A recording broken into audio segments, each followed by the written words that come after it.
days about the trade union movement, and it made me wonder, am I living on another planet? Because Local 10 has done some of the most historical revolutionary actions. There is a quote from James Baldwin, African-American literary genius. It goes like this: history is not the past, it is the present. We carry our history with us. To think otherwise is criminal. So it is with the sisters and brothers of ILWU Local 10. We have what I like to call a living history. We just don't look back to what happened in 1934 when 2 of our members were shot in the back, and we commemorate that day every year on July 5th as Bloody Thursday, shutting down all 29 ports on the West Coast.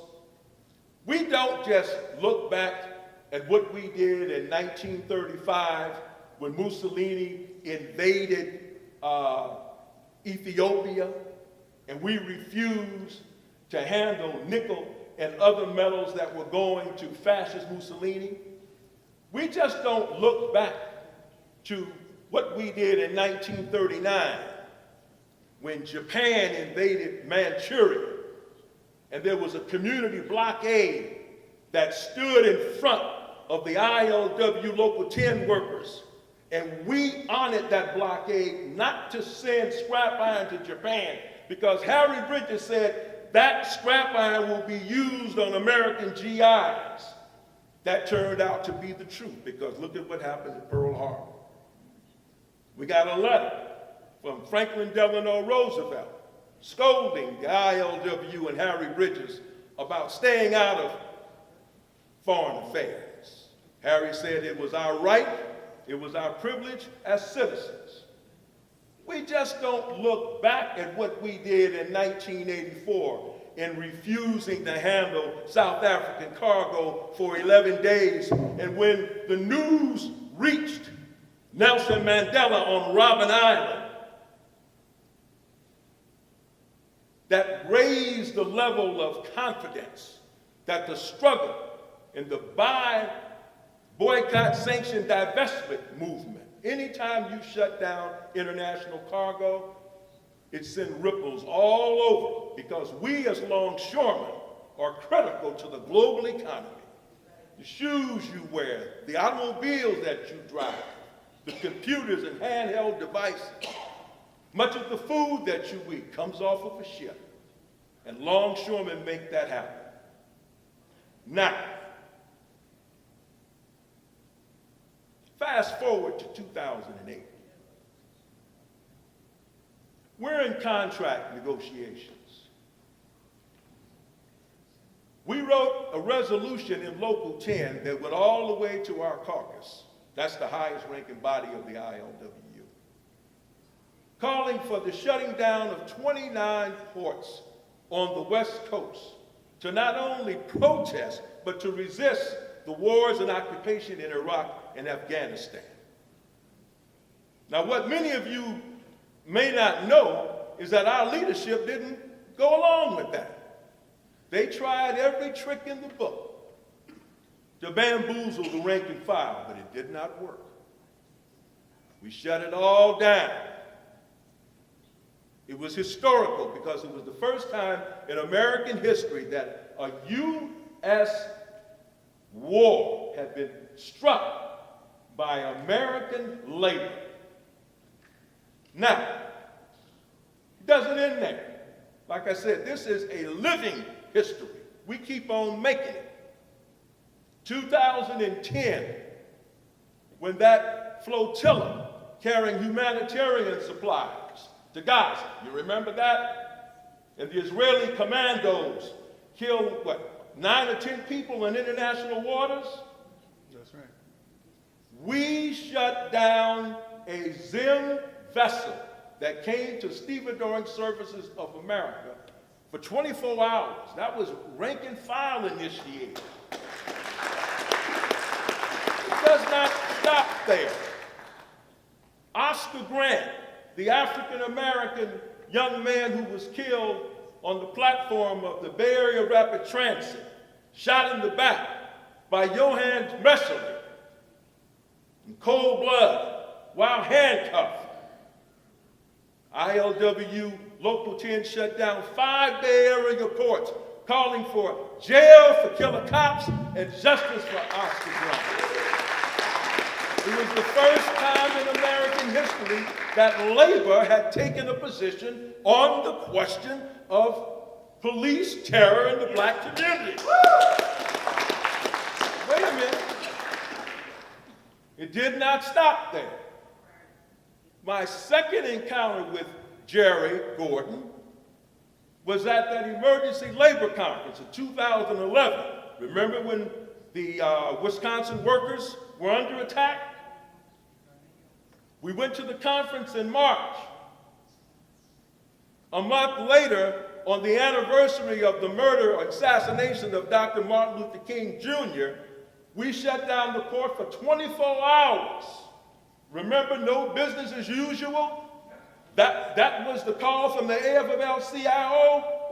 How many unions in the United States conducted themselves in that manner? You see, my wife told me this. She said, baby, I'm not going with you to this conference. But you need to tell the people that it's time to stop looking at what Local 10 does and taking it for granted. Listen, these are revolutionary actions that we're taking, but when you don't do anything in solidarity with that, what happens? The corporate media doesn't say a word. Why should they? When we shut down the 29 ports in 2008, the most significant solidarity action took place in Iraq at the port of Qasr by Iraqi dock workers under occupation with guns pointed at them. What about the other longshoremen? I'm very disturbed by some things, and I'm going to be very honest about what I'm disturbed about. Tamir Rice, a child, murdered. Police wouldn't even allow his sister to go to his aid. In my thinking, you got longshoremen here. They should have shut that port down, and not just once. I'm still angry. Walter Scott in South Charleston, that's what they call it, North Charleston. North Charleston. Shot in the back for the world to see. And there was no port closures in Charleston, South Carolina. I'm still angry. What about the Mother Emanuel 9? Worshiping in church and no response from the ILA. If there had been an appropriate response from longshoremen in Cleveland, from longshoremen in South Carolina, from longshoremen in San Francisco and Oakland, we would be having a different conversation right now. That's right. I got a lot to tell you tonight. How many of you are familiar with the struggle that went on in the place called Buenaventura? It's in Colombia. I was recently at a UNAC conference, and there was an Afro-Colombian sister there. She's a comrade of Ajamu Burak. And she commenced to explain to us how the biggest port in Colombia had been shut down for 21 days.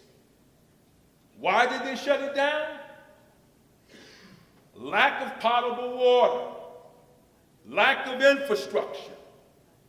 The teachers were on strike. They wouldn't let any transportation take place in that city. Very few people know about that, but it took place. And you want to know what? They made some concessions to the people of Buenaventura. Victory. That is a major victory. The reason why I'm bringing it up is because, yeah, there's only 6 or 7% of the private sector that's unionized. So what? When longshoremen don't work on the East Coast, West Coast, Great Lakes, and the Gulf, we shut the economy down. That's right. The next time a policeman pulls his gun, he'll have to think twice because he knows that his ass not only is going to get fired, but there's going to be an economic price to pay that the state cannot afford. You see, we're in the belly of the beast. I've had a chance to go to Cuba, and they say to us, you're inside. You can do a lot of damage inside. We like to think in grandiose terms of what it is to be a revolutionary. I've been around them. One of them was Leo Robinson. You may not know who he is, but you're going to find out now. That's right. He was the member who wrote the resolution after the Soweto massacres in South Africa, calling for longshoremen not to work South African cargo. Leo Robinson is the rank and filer who took $50,000 of his own retirement money and made those shirts possible. That's right. That he's wearing. Because the Democratic Party and the AFL-CIO said it wasn't going to happen. But because of the work of Saladin Muhammad, Sister Donna DeWitt, Chris Silvera, Brenda Stokely, and many others, it happened. I asked a brother the other day, I said, do you think that you would spend $50,000, brother, of your own money if you had it laying around, support a movement? He said, Brother Clarence, I don't think so. I said, do you think that a brother who did that is a revolutionary? He said, hell yes. We have to define revolutionary action. I know what it is. Revolutionary action is when longshoremen secure containers from the employer loaded up with humanitarian supplies, medical supplies, school books and clothes, send it to Tanzania, where one of the largest ANC bases resided, so that the freedom fighters could get a hold to it. That's right. That's what revolutionary action is on the part of the working class. Let me tell you one thing. When we shut down the port, in order to stop that Zim Israeli vessel from being unloaded, do you know what happened? Zim doesn't come back to the port of Oakland. That means that longshoremen have taken a financial hit. They did that for the class because they remember what the old timers did with regard to the South African struggle.